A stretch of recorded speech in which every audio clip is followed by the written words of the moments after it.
जय जोहार जय आदिवासी मित्रांनो, आपण बघत आहेत भास जोहार न्यूज महाराष्ट्र, आवाज आदिवासींचा। दौराई ते मसावद रस्त्यांची दुर्व्यवस्था, आदिवासी युवा सेनेचे PWD ला निवेदन। शहादा प्रतिनिधी।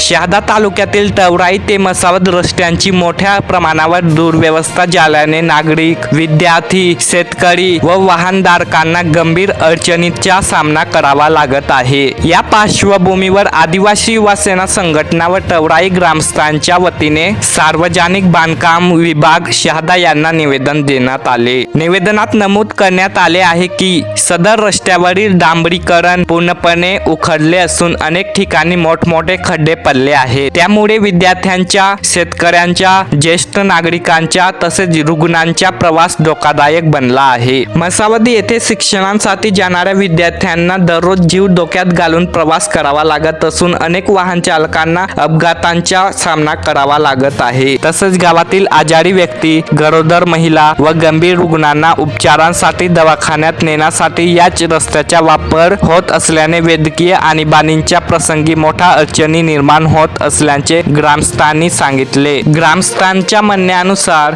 रस्त्यांच्या दुरुस्तीसाठी निधी मंजूर झाल्यानंतरही संबंधित ठेकेदाराने केवळ अर्धवट काम करून ते बंद केलं आहे। त्यामुळे शासन निधीचा अपव्यय होत असून नागरिकांची गैरसोय कायम आहे। यावेळी तवराई ते मसावद रस्त्यांचे उर्वरित काम तात्काळ पूर्ण करावे, काम पूर्ण होईपर्यंत तात्पुरती दुरुस्ती करावी, तसेच कामातील अनियमिततेची उच्चस्तरीय चौकशी करावी, अशा प्रमुख मागण्या करण्यात आल्या। हे निवेदन सार्वजनिक बांधकाम विभागाचे अभियंता NB पाटील यांनी स्वीकारले। प्रशासनाने 15 दिवसाच्या आत आवश्यक कारवाई न केल्यास ग्रामस्थ व आदिवासी युवा सेना संघटना लोकशाही मार्गाने रास्ता रोको आंदोलन छेडतील, असा इशाराही निवेदनातून देण्यात आला आहे। जय जोहार जय आदिवासी, आपकी जय, जय संविधान। जय जोहार जय आदिवासी, आपकी जय। मित्रांनो, आज आम्ही आदिवासी युवा सेना संघटना मार्फत माननीय सार्वजनिक बांधकाम विभाग शहादा यांना एक निवेदन दिलं आहे।